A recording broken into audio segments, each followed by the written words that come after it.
আসসালামু আলাইকুম দর্শক, আপনারা দেখছেন জিএসএম শাহজাহান ইউটিউব চ্যানেল। আমি আছি আপনাদের সাথে। আজকে দেখাবো কিভাবে আমরা শর্ট রিমুভ করব একটি ফোনের। তো এই ফোনটা দেখতেছেন আমার হাতে, এটা হচ্ছে ফুল শর্ট। মিটারে দেখতেই পাচ্ছেন, দেখুন ফোনটি চালু হচ্ছে না। তো আমাদের এখন কি করতে হবে, শর্ট কোথায় আছে সেটা বের করতে হবে। এটার জন্য আমাদের আগে লাইনটি কানেকশন করতে হবে। আগে ফোনটি খুলবেন, তারপর লাইনটা কানেকশন করে দেখবেন কোথায় হিট হচ্ছে। তাহলে আমরা লাইনটা কানেকশন করি। লাইনটা কানেকশন করলাম, মিটারে দেখতেই পাচ্ছেন ফুল শর্ট।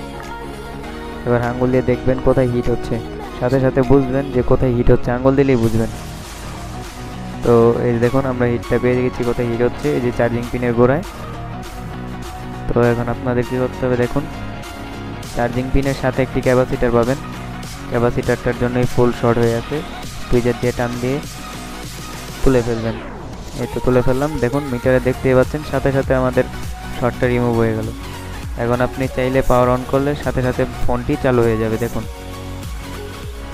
ভিডিওটি ভালো লাগলে অবশ্যই লাইক করবেন, কমেন্ট করবেন, শেয়ার করবেন আর সাবস্ক্রাইব করতে ভুলবেন না। সাথে বেল আইকনটি অন করে দিবেন। দেখুন ফোনটি অন হয়ে গেছে। ধন্যবাদ, আল্লাহ হাফেজ।